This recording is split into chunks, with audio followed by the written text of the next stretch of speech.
Use both eyes, see the full picture, and find also positives in the situation. Wherever you get your podcasts from, or our own website, prismoftorah.com. This is the Prism of Torah with Rabbi Saf Aaron Prisman. Shalom Avrocha. In this week's parsha, Parshas Balak, Baruch Hashem, it's relevant to both Bnei Eretz Yisrael and Bnei Chutz La'aretz. I will share with you a geschmack deep concept brought down by Rav Zev Lev that I'll try to build upon.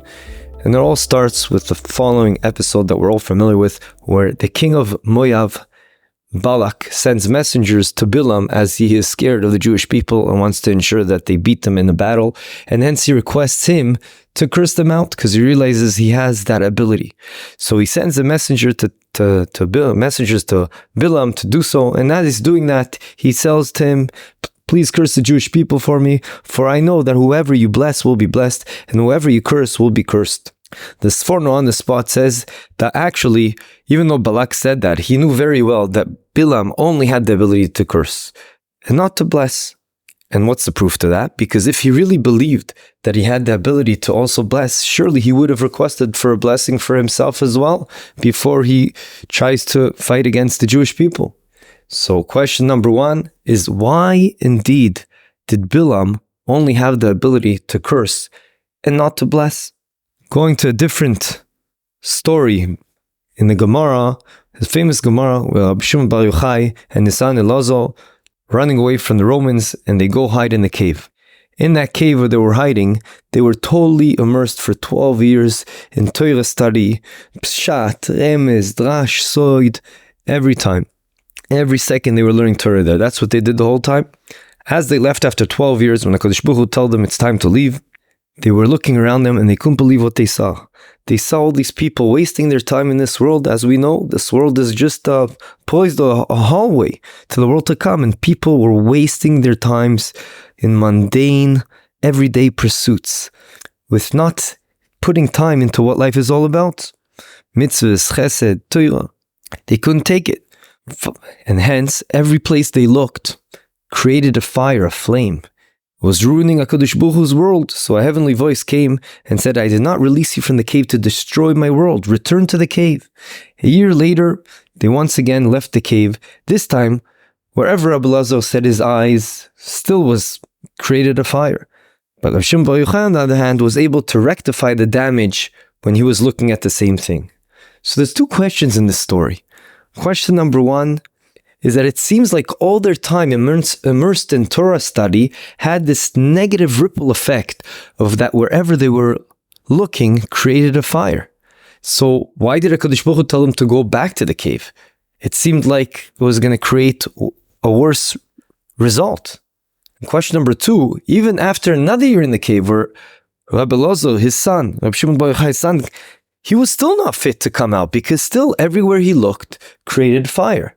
So what was the logic behind everything that happened? The answer in the Yesod we would like to discuss is that being overly critical rather than being a sign of having learned too much is fakert. It's a sign of not having learned enough. Extreme and constant negativism, when you always look and everything you see in a negative sense, it means a person is not being able to evaluate the situation in its totality, in the overall perspective. To properly function in this world, one needs two eyes. Not only one, two eyes. One, to see what needs to be corrected in any given situation. It is important to have the ability to decipher what's negative.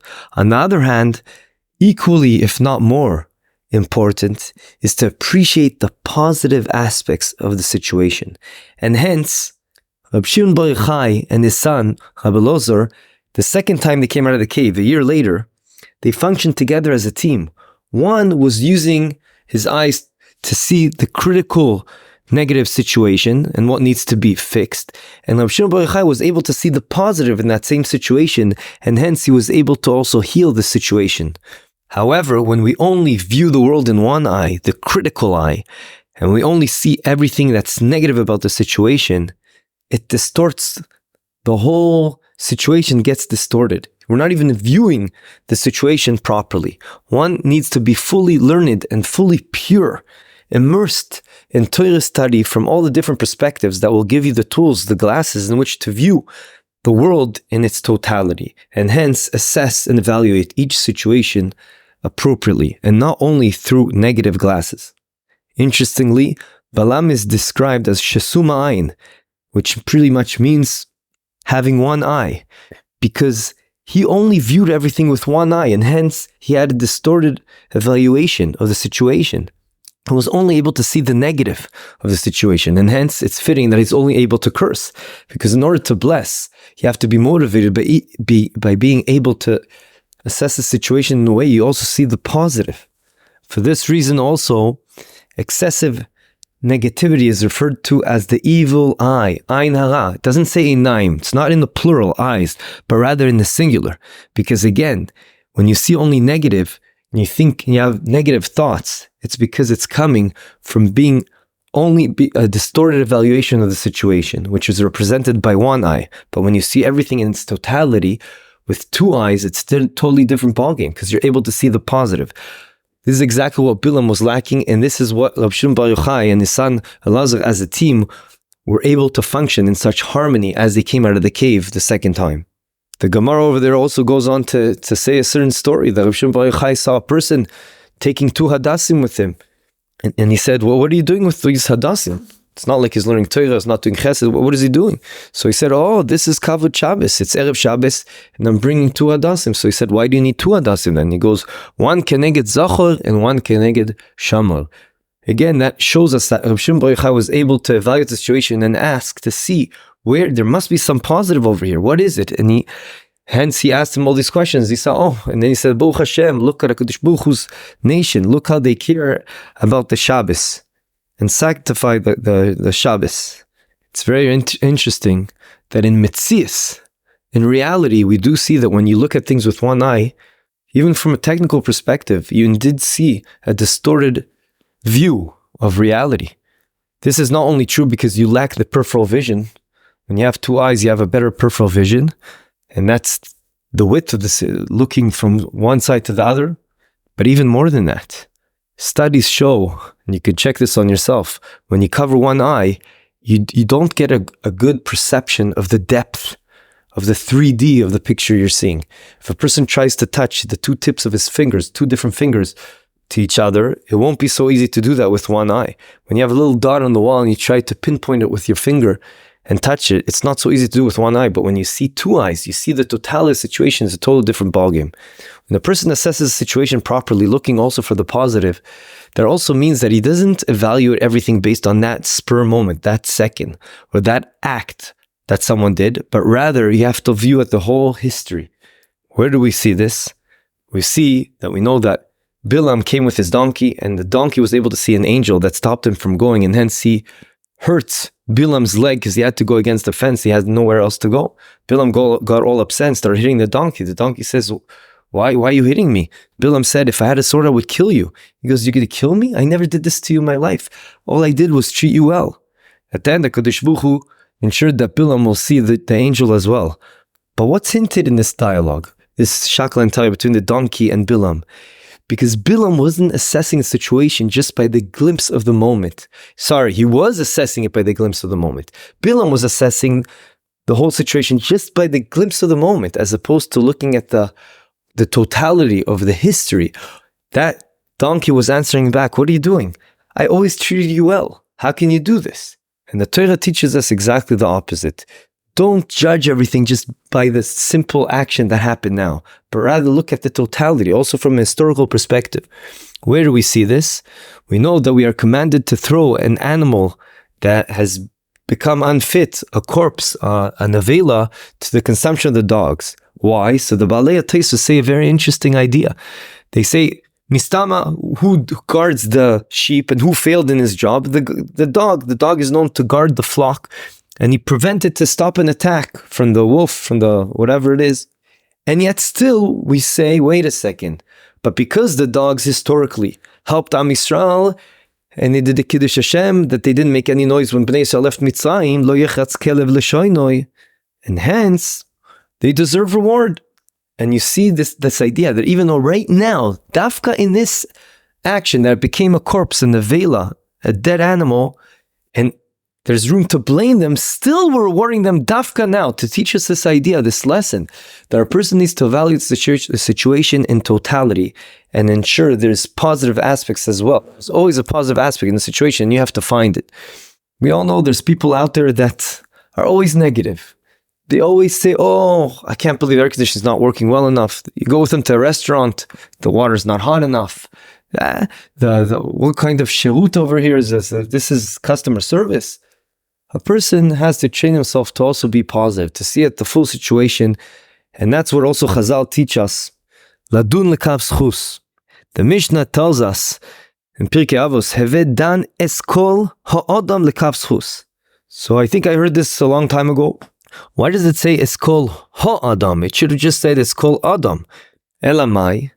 Eskol ha'adam, perhaps it means how can you get to a point where you judge someone favorably? You have to view him in totality, not just zoom into the aspect that bothers you, that you think he's doing something wrong, but view it in totality, and then you'll be able to see also positive things about him or specific reasons why he acted a certain way. It'll be a game changer. And that's what we have to try to do. We have to try to judge people in a positive way. You have to find and seek the positive ideas about the person. We know that a person has negative thoughts, or even worse, negative talk about someone, it affects the world. A yid, neshama, is connected to HaKadosh Baruch Hu directly. It's a very old thing, especially with the mouth. With the mouth, a person can do damage, chas v'shalom, but it also can do amazing things. Just thinking and talking positively about others is essential. And we have to work on this idea of being able to judge favorably and view things in a positive sense. We'll end off before the story. We know there's a famous Pirkei Avos that students, the followers of Bilam, inherit Gehenim, whereas the students of Avraham Avinu, they inherit Gan Eden.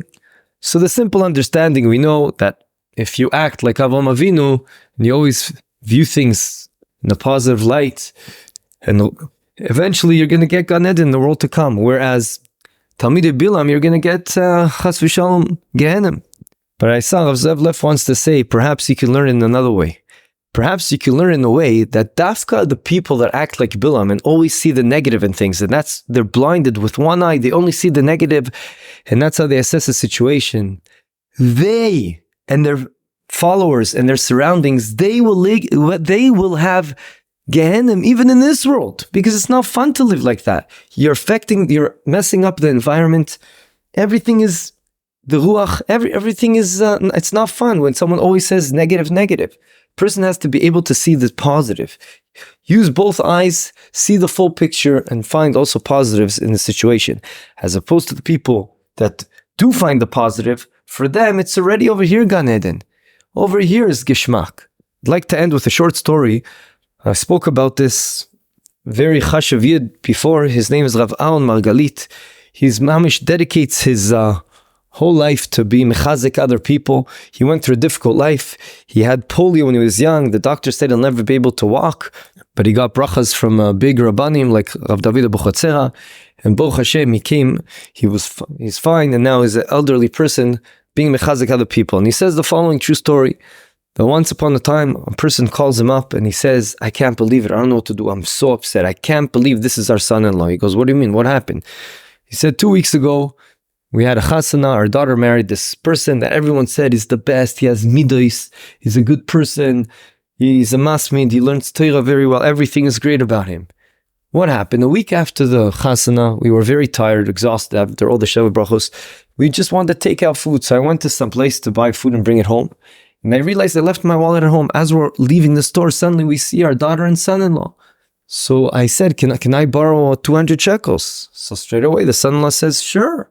Happily, he dishes out the 200 note to me. But then I hear him mumbling to my daughter, I wonder if we'll see this money back. When we heard that, what do you mean? He wonders if we're going to pay him back? He doesn't trust us if we're going to pay him back? After everything we did for them, we helped them with expenses of the chasana. We even gave them an amount to help them buy an apartment. And that's the thank you we get. What is this? Everyone promised me he has good traits. We were in shock. We were dumbstruck. We were thinking already for a week, I'm thinking about this. I can't believe this. So Rav Aaron Margalit says, you got to assess the situation differently. You got to think positive. It must be a reason. You got to be positive. He says, I tried everything. I can't think of anything. So Rav Aaron Margalit says, in this situation, you have no choice. Not good to think negatively, as we explained. And hence, I think you should go ahead and confront him and speak it out. So he did. And listen to this. This chassan had a hobby. He had this idea, what goes around comes around, whatever it was. And hence, on every bill he gives to people, whether if he lends the money or buys something, it doesn't matter. He writes, I don't know if he wrote his name on it or some sort of squiggle. And he always told his friends, I wonder if I'm going to see this bill again. He had a hobby to scribble some siman on it and see if it comes back to him. And that's all he said. He didn't mean anything more than that. You see from here just a glimpse of an idea of something that's totally out of left field. What are the chances? This is really what he meant when he said those words. But indeed, that's what he meant.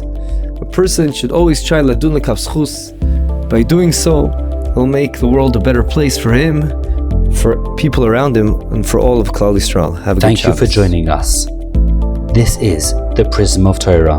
Visit our website, prismoftorah.com, where you'll find a full archive of hundreds of past Divrei Torah. Subscribe to the podcast, leave us a review, and don't forget to share with your friends and family. Sponsorship opportunities are available for all of our episodes. Thank you, Yona Vefa, for your recording equipment.